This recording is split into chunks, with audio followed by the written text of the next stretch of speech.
Bueno, continuando con la metodología Marshall, vamos a hablar en esta ocasión o complementar lo que es la dosificación que se hizo en la charla anterior con ensayos por desempeño o comportamiento.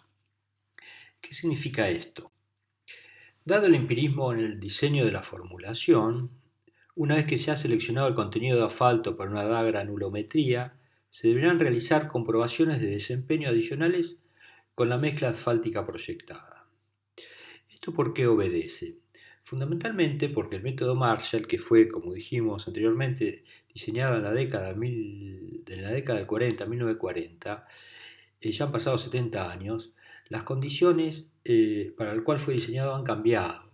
Se ha incrementado el volumen de tránsito pesado y también las cargas por eje.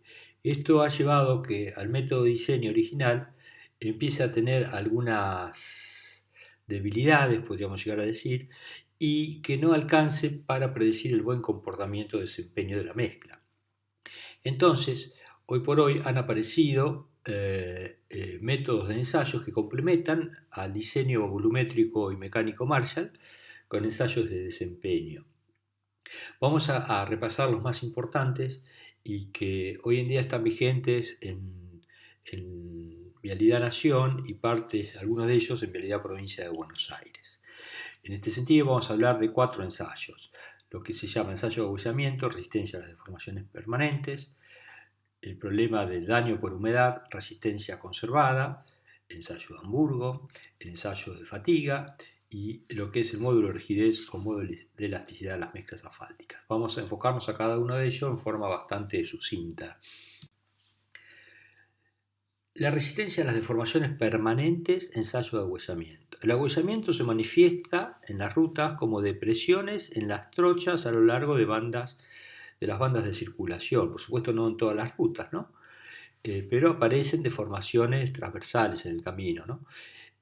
Para depresiones mayores, estas deformaciones a 5 milímetros en las huellas se puede acumular agua y se puede generar problemas de hidroplaneo. El hidroplaneo es la falta de adherencia entre el neumático y la calzada, que a velocidades ya de 60 kilómetros, con un ángulo de inclinación del neumático determinado, puede llegar a haber pérdida de adherencia, con lo cual un problema de seguridad vial.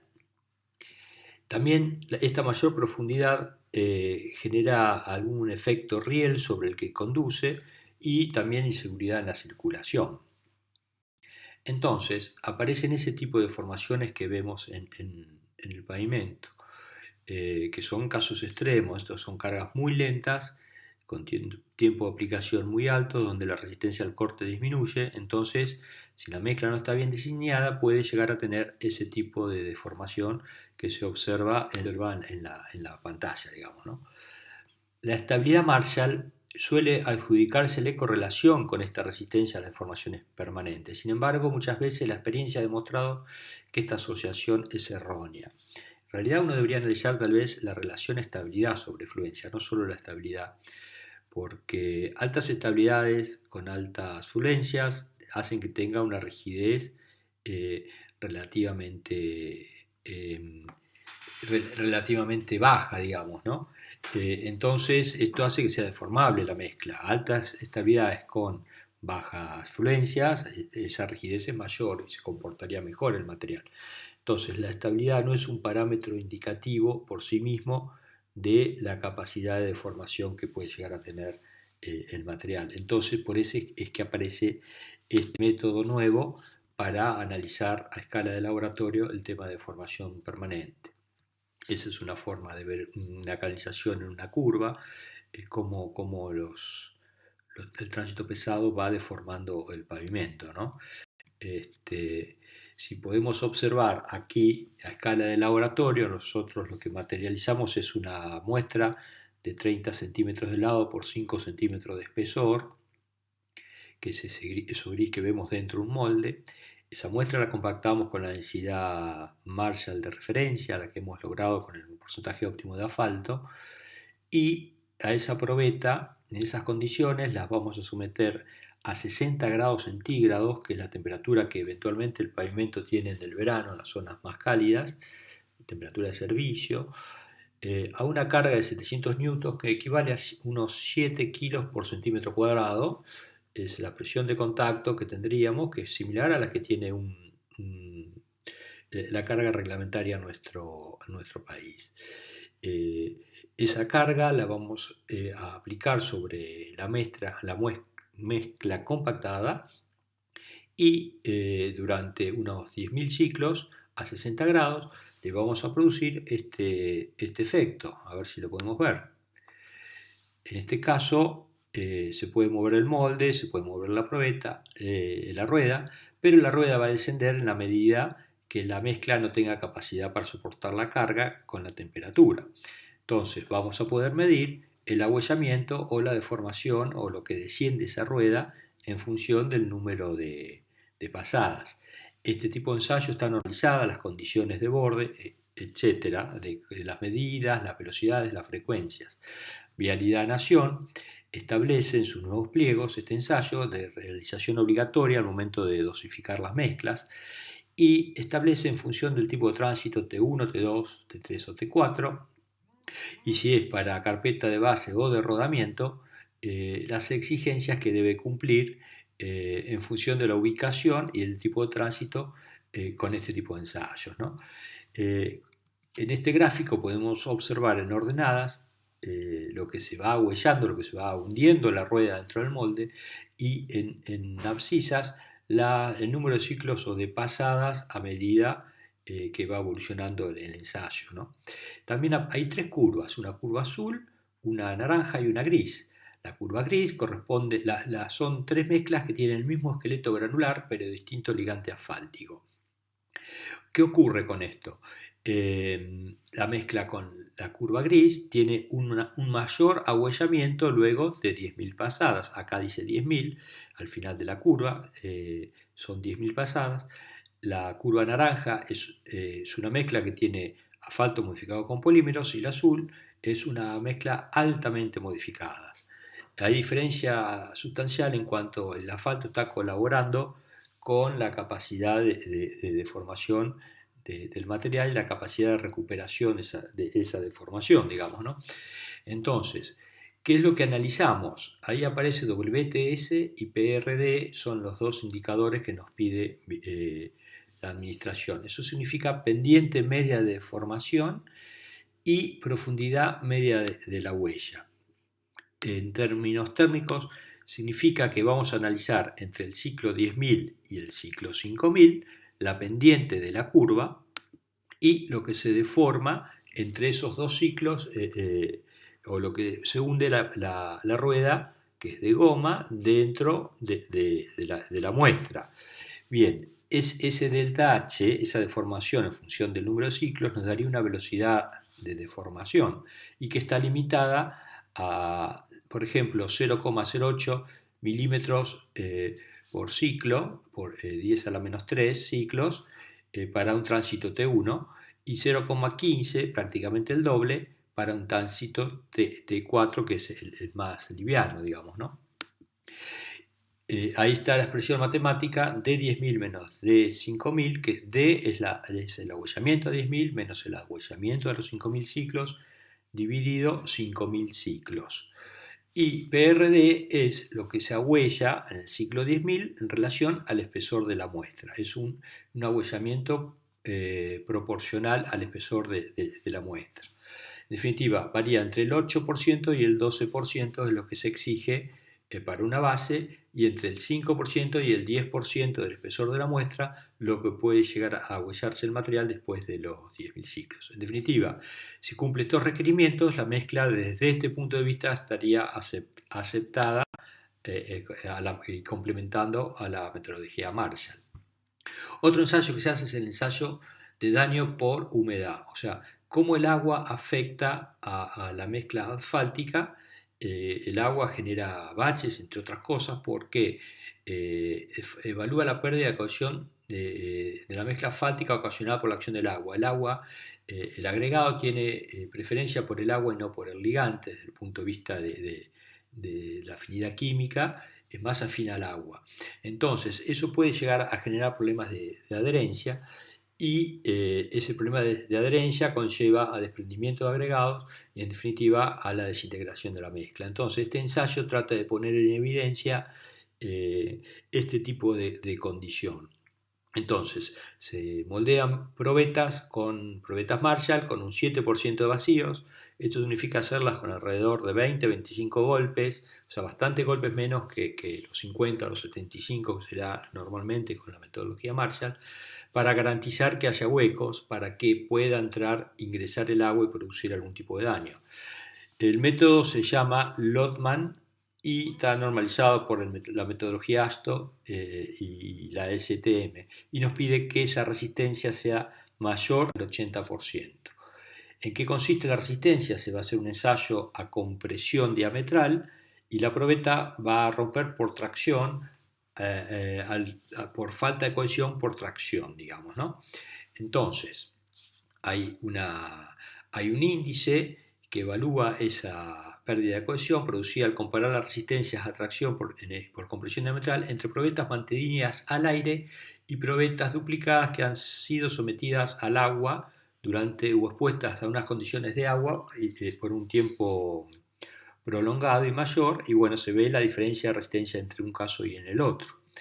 Por otro lado, habíamos dicho que el índice de estabilidad residual medido a través de lo que es la estabilidad remanente, que es el método Marshall tradicional, se moldeaban probetas con el 100% de densidad, que se las sometía a 60 grados centígrados de un día para el otro, se rompía como si fuese una estabilidad tradicional, y se comparaba la probeta ensayada a 60 grados con una probeta ensayada después de estar sometida a 60 grados durante 24 horas, y otra ensayada a 24 horas, a 1 hora, y la diferencia de estabilidad debería ser superior al 98% para ser admitida, o para ser admitida, bien digo, para decir que tenía buena cohesión. Pero al tener tanta compactación, la probeta no deja ingresar el agua, entonces no es representativo lo que es la estabilidad remanente como se denominaba antiguamente. Entonces el método Lotman acondiciona las probetas que se moldean por el método Marshall, se denominan RTI, acondicionamiento en seco, que se las deja de un día para el otro a temperatura ambiente, y acondicionamiento en húmedo. El acondicionamiento en húmedo, ¿qué consiste?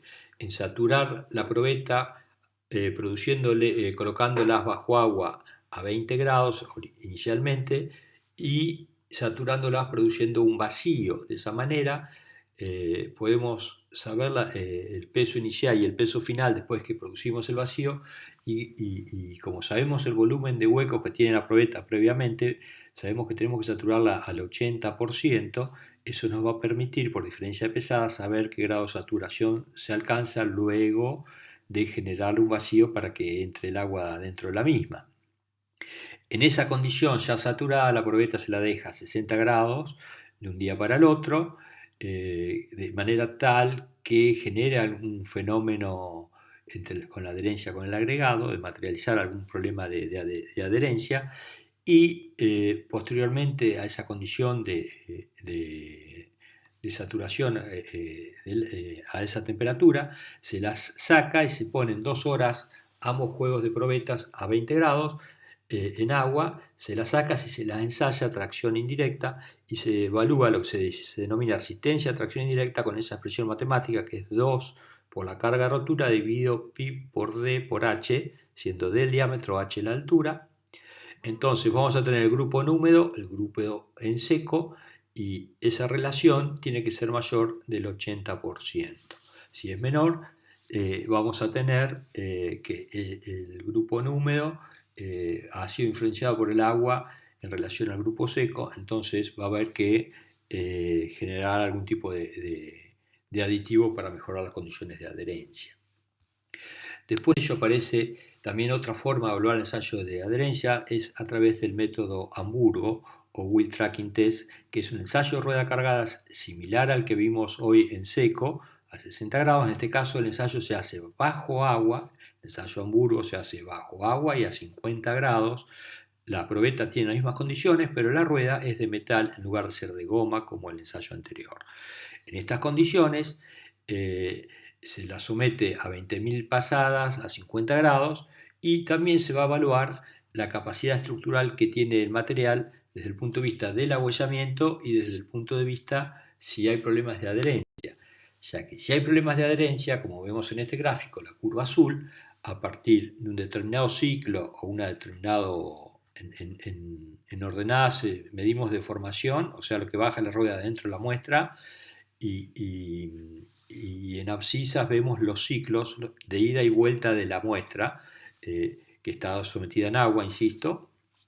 Entonces, las exigencias indican que no debe superarse la profundidad de huella de 12 milímetros ni producirse, o sea, 12 milímetros, no más que eso. Acá serán 10, acá estamos en 12, yo tengo el puntero, bueno, no sé si se alcanza a ver.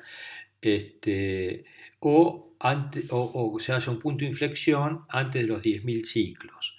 En este caso, la curva azul, que es una mezcla convencional con asfalto convencional, se produce un punto de inflexión ante los 10.000 ciclos, entonces esa mezcla se va a desintegrar porque no tiene cohesión y al no tener cohesión se va a producir un fenómeno de arrastre de material y de mayor agüellamiento. Entonces es la manera de evaluar este tipo de ensayos, ¿sí? Este tipo de desgaste del daño por humedad. Lo que sí vemos que en Estados Unidos este ensayo se usa como método de diseño también, para evaluar el comportamiento de las mezclas. Bien, otra forma de analizar es fatiga en flexión viga de 4 puntos. ¿En qué consiste este ensayo? La fatiga no es solo un problema de materiales y de mezcla, y se debe a una serie de factores, y fundamentalmente es la repetición de cargas de mucha intensidad. Un mal drenaje de la subrasante genera pavimentos débiles y grandes deflexiones ante el paso de las cargas. Entonces, la calidad de la ejecución es un factor también sumamente importante. Pavimentos con poco espesor y mal construidos presentarán fallas tempranas a la fatiga, ¿no? En definitiva, este es un método que mide la capacidad de pérdida del módulo de rigidez a flexión a medida que se van aplicando cargas a escala de laboratorio. Es una probeta que vemos que mide 40 centímetros por 5 de alto por 6 centímetros de ancho y que es sometida a un ensayo de cargada en sus tercios medios, a un ensayo de deformación controlada y de la rigidez inicial, es un ensayo cíclico, va a ir perdiendo esa rigidez. En el gráfico vemos en ordenadas el porcentaje de pérdida del módulo de rigidez de flexión, digamos, ¿no? Empieza con su módulo inicial y a medida que va aplicándose ciclos, va a ir perdiendo esa rigidez. El ensayo termina cuando se alcanza el 50% de pérdida de rigidez. En la curva verde vemos una mezcla que tiene un asfalto convencional, y en la curva azul vemos una mezcla, en la que está más arriba, que no falla con este tipo de ensayos. Esto significa que ese tipo de mezcla no va a tener problemas a la hora, comparativamente con un asfalto común, y no va a tener un tipo de falla por fatiga. Después tenemos otro tipo de ensayos, que es el módulo de elasticidad o de rigidez a compresión diametral por tracción indirecta, y sirve para caracterizar estructuralmente a las mezclas. Es una de las propiedades más importantes de las mezclas asfálticas densas y que tiene influencia en la respuesta estructural de los pavimentos. Es lo que se denomina módulo dinámico, módulo de elasticidad, módulo de rigidez, etc. Los métodos de diseño de los pavimentos basados en teoría elástica requieren que sean conocidas las propiedades elásticas de los materiales, o sea, el módulo dinámico, en este caso realizado por compresión diametral a unas determinadas condiciones de ensayo. En azul se ve que se le aplica una carga, un pico de carga, se lo deja relajar a esa carga, se vuelve a aplicar, relaja el material y sucesivamente está sometido a un ciclo de cargas. Y en azul, que es el gráfico de la curva de arriba, se ve lo que se deforma en relación a la carga. podemos medir tanto la carga máxima con la deformación máxima, nos va a dar lo que se denomina el módulo de rigidez a una dada temperatura y a unas determinadas condiciones de ensayos. Bien, este ensayo está de alguna manera también normalizado para determinadas temperaturas y niveles de carga. Y acá podemos mostrar las exigencias tomadas de un pliego de especificaciones térmicas particular, donde se exige, por ejemplo, la resistencia conservada o la influencia del agua en la mezcla, que tiene que ser mayor al 80%, la evaluación de la resistencia al agüellamiento a través medio del Quick Tracking Test, eh, o sea, lo que es la pendiente y la deformación proporcional, el módulo de rigidez o resiliente a 20 grados, dice que tiene que ser mayor a 10.000 megapascal, y la resistencia a fatiga también nos está pidiendo que para una deformación impuesta de 100 microstrain tiene que superar el 1.000.000 de ciclos antes que caiga el 50% del módulo. Estos son ensayos que vienen a complementar el ensayo Marshall por desempeño y comportamiento. Cumpliendo estos tipo 4 de ensayos,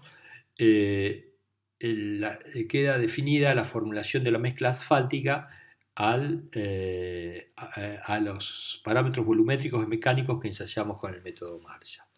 Bien, esto es lo que está aconteciendo actualmente en Argentina. Son exigencias nuevas que se están aplicando ya hace algunos años, pero ya obligatoriamente las presentaciones que tienen que hacer las empresas al momento de realizar las formulaciones de las mezclas asfálticas. Bien.